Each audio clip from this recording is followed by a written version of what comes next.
Hello, I'm back for another little installment of my YouTube channel, and I thought today I would talk to you mostly about how you can create things with only minimal products. So I've just done a live painting session and I only used the Frisk drawing ink, which is one of my favourites, and the Pentel Milky Brush pen tool, which has like a white acrylic paint in, and with just these two items and some black paper and a couple of brushes you can produce a nice piece of work. And I will show you briefly the painting and then I'll talk you through it.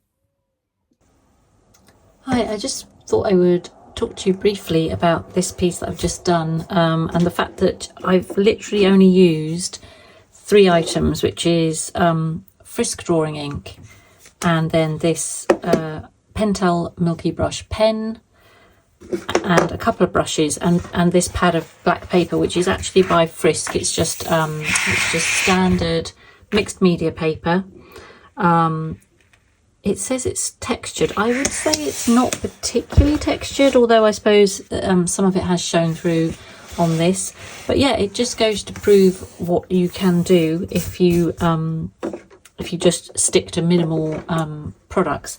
So I sketched in the main body of the piece straight on with the Milky Brush pen, then built up more areas of lightness, and then I used a couple of brushes, and I always put a tiny bit of my Frisk ink into just a little black a little paint pot like this, and you can basically water it down and have it more of a grey or as a solid black to add in some of the darker areas and cut back in some of the sharp lines. In the same instance, you can use clean water and a soft brush to soften some of the white areas. So you can just apply kind of a soft, not too much water, just a damp brush, just to take out and soften the edges, particularly on the face. It was a sketch. I did it live on TT, so I'm going to produce a little video probably showing some of that, and I'll add some of the clips into this video so that you can see it from start to finish and talk you through it. But I'm pretty happy with how that turned out, actually. And with minimal products you don't need to have hundreds of different ones. I did have a really good reference photo, so just to show you this is the reference picture next to the original. It's not exactly the same, but it gives you a really good basis to work from, so I'd always recommend getting a decent picture to work from. But anyway, I shall switch the camera around and talk to you a little bit about this and show you the time-lapse video as well.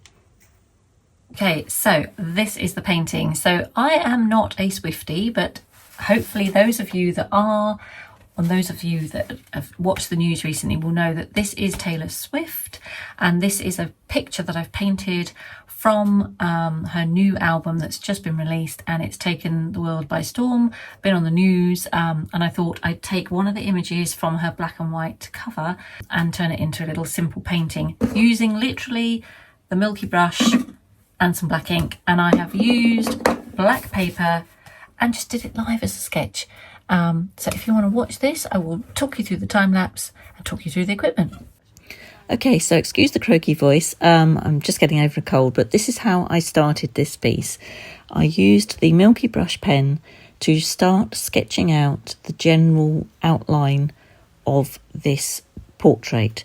So I've got the reference photo positioned on the left, and I start by sort of measuring in my mind where roughly all the main parts of this piece should go. Once we've got some outlines put in, I then start to block in larger areas of the white.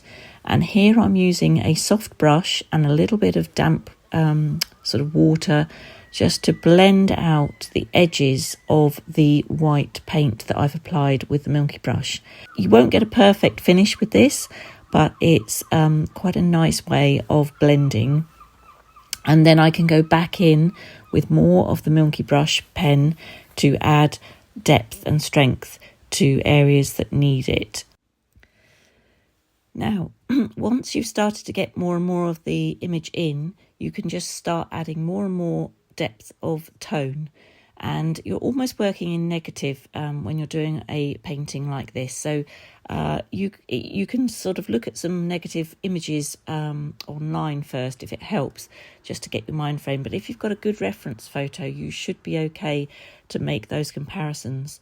And then you start to go in with finer detail. The good thing with this brush is that you can get very fine lines and quite broad strokes, and it applies well in both situations.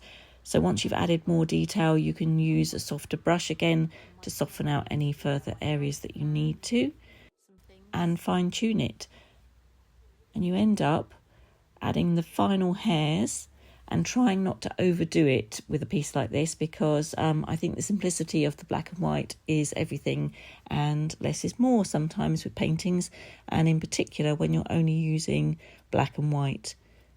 I added some final hairs just to add a bit of movement to this, and overall I was super happy with how this turned out. So why not have a little try with something like this yourself? Black paper, white ink, a little bit of black ink, and you will get good results. Thanks to all the little gifts that were sent to me on the TT video, by the way. Really appreciate that. And I really appreciate anyone who's watching this now. If you want to like, share and follow, that would be amazing too. And that's how I produced this little portrait of Taylor Swift. Thanks for watching, everyone, and don't forget to like, share and subscribe. Bye!